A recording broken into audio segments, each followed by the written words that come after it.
태풍 장미가 시속 45km의 빠른 속도로 제주 남쪽 해상에서 한반도를 향해 북상하고 있습니다. 올해 들어 처음으로 한반도에 직접 영향을 주는 태풍입니다. 태풍 장미는 잠시 후 오전 9시쯤 제주에 가장 가깝게 접근한 뒤 오후 3시와 4시 사이 경남 남해안에 상륙할 것으로 보입니다.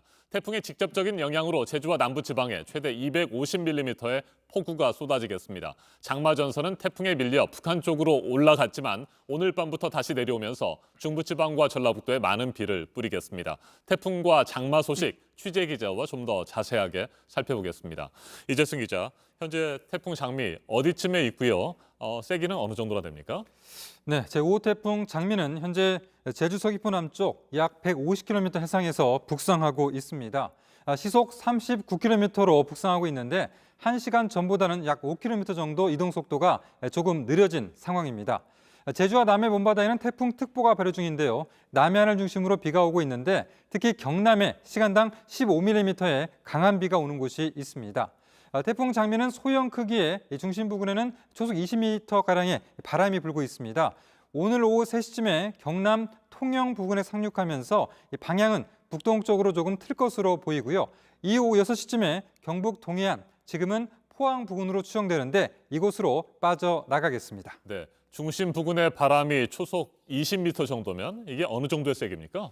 네, 초속 20m가 되면 큰 나뭇가지가 꺾이고 또 모자를 써도 대부분 벗겨져 버리는 그런 상황입니다. 우산을 들고 있으면 바람에 날리기 때문에 힘든 상황이 되는데요. 여기에서 조금 더 강해지는 초속 25m에서 초속 30m가 되면 나무가 쓰러질 정도가 됩니다. 기상청은 지난 5월부터 태풍 등급의 초강력 등급을 새로 만들어서 5등급으로 나누고 있는데요. 이번 태풍 장미는 가장 낮은 등급에 속합니다. 하지만 태풍 중에서 낮은 등급이라는 거지 결코 약한 바람이 아닌 겁니다. 그래서 일상적으로 부는 바람을 훨씬 능가하는 그런 강력한 바람이기 때문에 더욱더 주의를 해야 하고요. 여기에 최대 250mm의 폭우도 예상되면서 산사태 등 추가 피해 우려가 큰 상황입니다. 네, 제주도를 비롯한 남부지방은 태풍의 직접적인 영향권에 드는 거고요. 중부지방은 어떻습니까? 네, 서울 등 중부지방은 대부분 비가 잦아들었습니다. 오늘 아침에 레이더 영상을 보면은 지금은 경기 북부 일부에만 비가 오고 있습니다.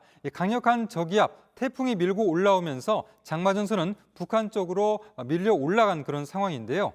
다만 태풍이 빠져나가면 장마 전선은 다시 남하하겠습니다. 결국 오늘 밤부터 내일 사이에 중부지방과 전라북도에 많은 비가 예상되는데 특히 충청과 전라북도에는 최대 250mm의 호우가 예상됩니다. 네, 태풍과 장마가 한반도에 잇따라서 번갈아 가면서 영향을 주고 있는데 앞으로 태풍 몇 개나 더 올 수 있을까요? 네, 앞으로 최대 3개의 태풍이 한반도에 더 영향을 줄 그런 가능성이 있습니다.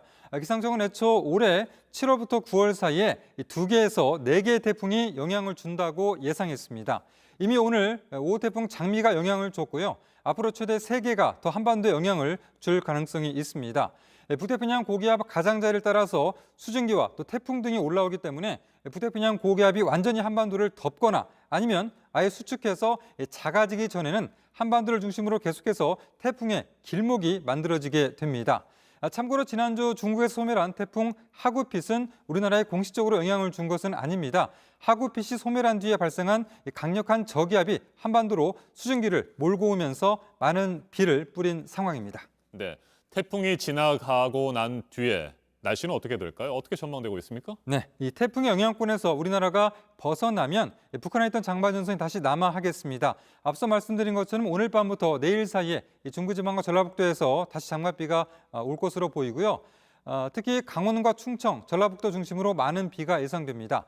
이후에도 서울, 경기, 강원, 영서는 이번 주 금요일까지 장맛비가 길게 이어지겠습니다. 네, 최근 기상청의 장마 예보가 정확하지 않다 이런 지적들을 받지 않았습니까? 이건 왜 그렇습니까? 네, 이 기상청 예보관들도 기존의 데이터를 통한 수치 예보 모델을 비교하면서 자신들의 노하우로 예보를 하고 있는데요. 일단 북태평양 고기압과 또 북쪽의 선선한 공기가 이례적으로 팽팽하게 맞서고 있습니다. 그러면서 예보하기가 어려운 그런 상황인데요.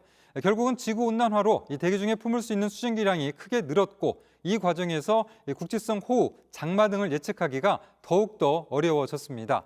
다만 예측이 어려워진 만큼 수치예보 모델 등을 개선하고 또 관측 구역이 늘어나고 장비도 좋아지고 있기 때문에 그에 맞게 예보 정확도를 높이는 작업이 더욱더 필요한 상황입니다. 알겠습니다. 이 정도로 정리를 하고요. 잠시 후에 다시 방기성 K웨더 예보센터장과 함께 태풍과 장마 소식 또 전해주세요. 네, 알겠습니다. 알겠습니다. 이재승 기자 수고 많았습니다.